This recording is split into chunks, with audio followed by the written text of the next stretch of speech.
Guys സ്കൂട്ടറായിട്ട് ഇപ്പൊ ചത്താനേ. അടുത്ത മുന്നുണ്ട് elbow ഒട്ടിക്കണ്ടായിരുന്നു. എന്തിനാണ് ഗൈസ് നമുക്ക് ഇങ്ങനെ പോയി കഴിഞ്ഞാൽ നമ്മള് ബീച്ച് എത്തൂലട്ടാ. ഇത് നമ്മള് പണ്ടെപ്പോഴും എവിടെ പോയ പോലെ ഉണ്ട് കേട്ടോ. ഭയങ്കര നല്ല വഴിയുണ്ട്. പിന്നെ എന്തായാലും എത്തും. എടാ ഇവിടെ എന്റെ ഒരു മണിക്കൂർ നാണ്ടോ ഇവിടെ നിന്ന്. എന്ത് സീനാടാ ഇത്. നമ്മള് ബീച്ചത്ത് തിരിട്ടായിരിക്കും കൂട്ടാടാ ബീച്ചപ്പാ. ഇനി എവിടെ നിർത്തൂലട്ടാ.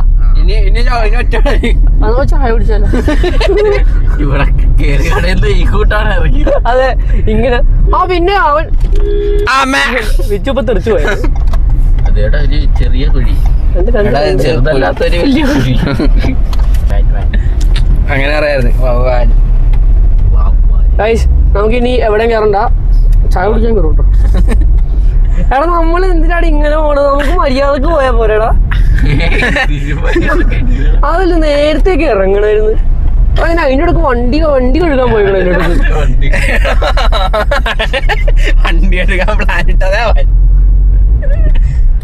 അല്ല ആ വണ്ടിയാണ് വിഷയം എടുത്ത് ഇടുക്കിയിൽ വെച്ചെന്തിനാ? നമ്മൾ ഡോർ ടു ഡോർ വണ്ടി കഴുകാൻ പോകുന്ന ആൾക്കാരാ. അവിടെ വല്ല പണി കിട്ടിയാൽ ചെയ്തോടെ